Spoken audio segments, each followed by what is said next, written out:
me say politicians ye nyina including me e ka woni onyankopon a e di nti na be politics and the politics are enterprise I Daniel oh massa me catch you say by observation whether NDC NPP me ma dwunu mu nti nche say marking scheme I'm not sure so benya 10% of NPP NDC for omo ye politics gidigidi e ka oni nyankopon a o wotima bi obenya na nka we asesa obenya na nka bantoma kwan nyina ye obenya na nhia so kwan nyina obenya na obi edi ye na obi anya adwuma ye ene wasua bibi na nani abre no pese obepushi anya no kre bebre onim so oba politics no ne namu na pa onya institution papa bi no head ya obenya contract ye be cheni sika obeye obeto car to dan otobi wo hwan cha do star hwan no nyama ni bi wo no nam duba na obi ayoyo no ano ne no botan so obesesa man no man no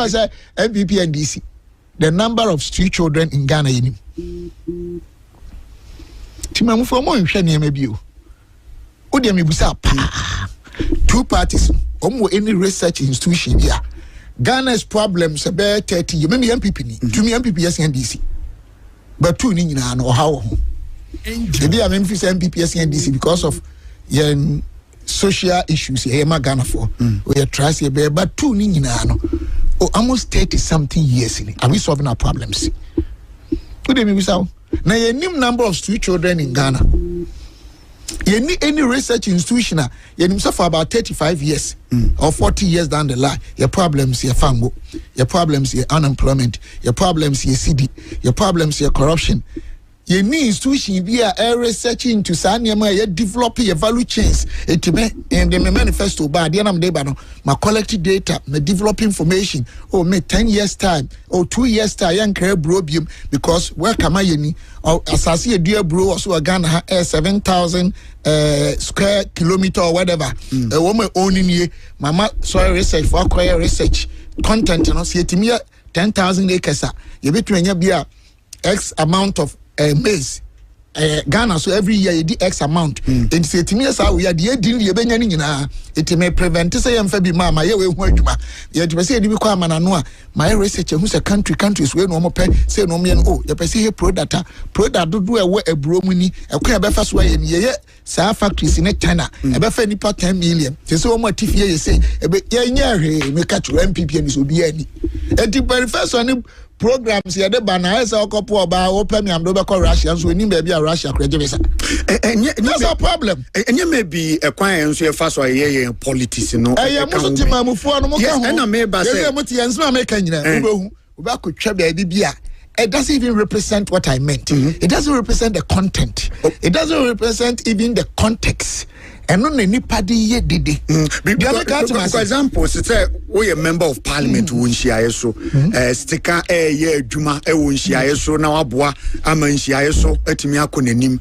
Over now will be for France so sorry. So person come rasibe Gyamfi bia sika won nsem or bechiche bia mankrofo why ye Juma won share so na ba bi kakra bia onye because ye so ntimi nsum share so nyina na okutwa.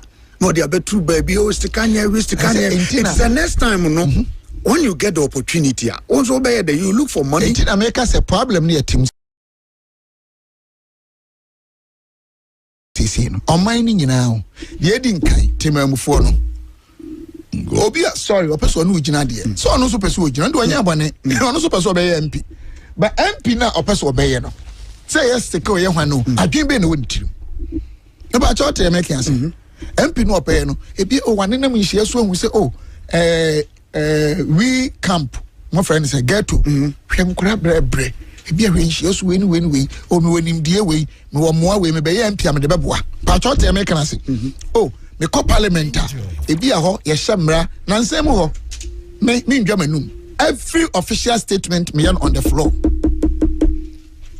about 90% speaker ST committee say omunkoye hu adwuma because before I'm about kasa no my research for instance Nancy Moti I was pushing for inclusion of entrepreneurship in our JHS SHS curricula adentia and then create we school Ghana hano tertiary institution you know about 106 to 109,000 and we school pony school pony teacher to those things woman that short period no regular permanent corporate jobs no about 10%.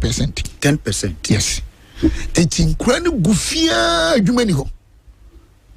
Now entrepreneurship wa wo bia wadwuma. I mean the simplest form. Enti ada na ne yemfa nko SHS ni JHS. Na nkura ni nsua na bi kura nto aso school ponti onwie no nimdie ene opepa. Ani bi akwanya na yedi bia ye ne adwuma no. But what did they make us? Yeah.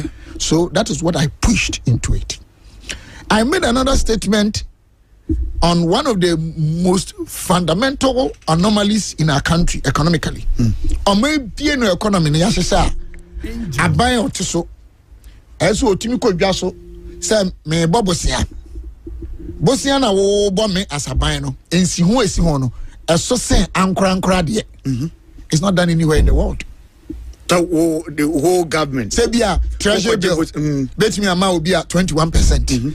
Not comparable assets or securities from private sector. Or no so am 15. Eti ama we say formula na model na ya de calculate sa na many nyina bo economy manager no. Aha de ba ha nya adwuma.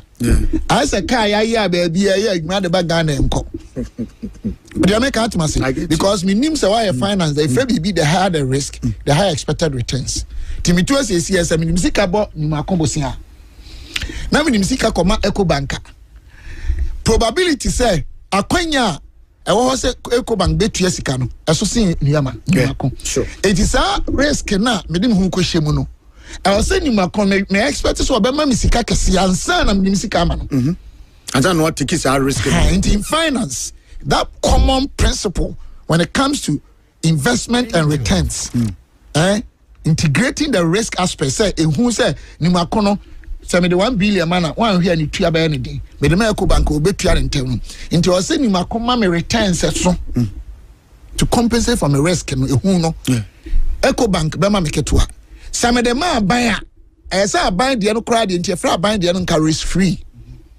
Risk free just practically 100%.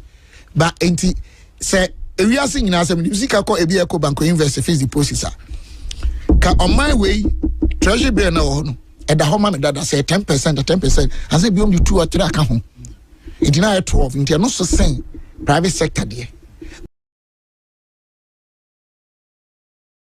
bagana ha 10% na say da ho ma me no returns no kura so say Eco Bank no ni ade ne de enti ama banks no dodo na instead so odi sika beto odi ama ankra ne companies no odi kwa aban ho aban so creative value chain aban bia no oye tables and chairs aban bia no okra na mafi China beton aban bia no processing fuo ni ade one of the major reasons o man mu adwuma ni ho enti private sector no sika kakra bank ne be consider private sector no say any interest no be 40%. Because anam de come aban de obetu ameka or some am interest ke some de ama wa wintimi ntua some de ma odi a ehu ne ehaw na da hu nti no ene yesa me de nsi hu kase nti ama private sector na companies no omu nya sika yesa ko omu nya edi bi omu adwuma mu bebre kakra no ombenya no nsi hu so ase adwuma ne beku e ba cho temi twa and because of that no private sector ya nkran adwuma no omu ntimi produce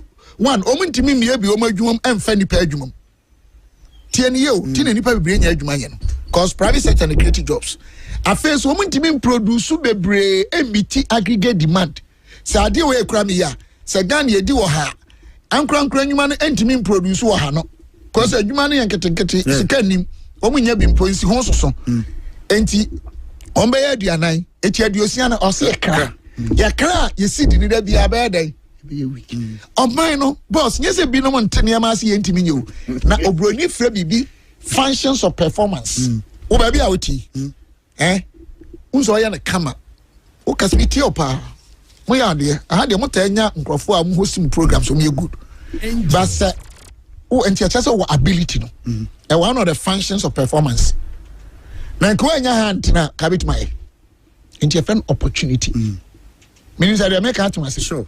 Now, how no better crane ya more motivation then motivation twi yanhye onkran a adwuma no kra untimi ni na yawie ni nyina achi no obroni fa bi meritocracy ni say baabi a wuti ya de Stika betena ho a sabi nyame adawro mu me PhD we the last week amasan wie me law LLB eze me de no so aka ho o de ase ba wo de me tena de wuti a me ntimi nye ni makwa adwuma ya obi ka say hey na yi de producing de adwuma we afafon fro bi obuwa when you have was ya bere wanyame wa nyame ka tuma say enti nyame boy no obi a wodu obetimi aye your inability as a society, as an organization, as a company, as a government to ensure that efficient and effective configuration of your key resources and core competences lead to failure.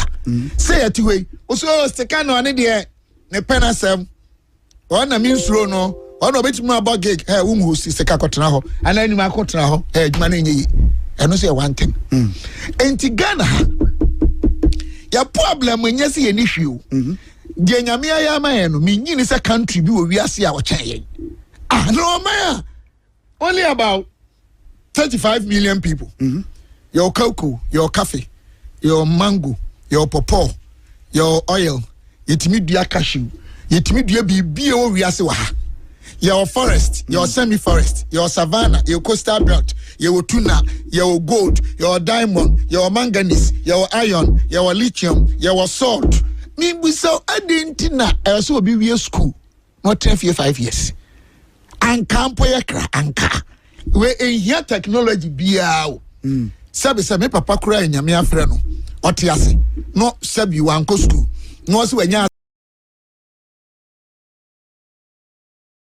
say 3,000 acres. No nya sika no dua wia. Obetumi anya o Chinese ni bi kura de machines abegua na produce no kura be fa nipa be 50,000. Sorry nipa be 5,000 sorry mpacho. Etidi entina abaya what is the problem? Say ensase ni guo ya ne custodians of the land the krampo eni nkita ho. Na yenua nka ne mango bi 100,000 acres 1 acres na yemfa machines megua na yem produce juice na yeni bi mfa ginger mum na yem export to bi nko Burkina na ade where ya adwuma be fa obi adwuma wo dem bisa. The reasons are two. One, research across here near timidi marketing these things kura huhu niema no yem pese ekum. Two, sika osi ade ya say anwa 1 cedi ebe no 1 million. Nankade na Burkina Faso the day Ghanaians should have beaten NPP and DC.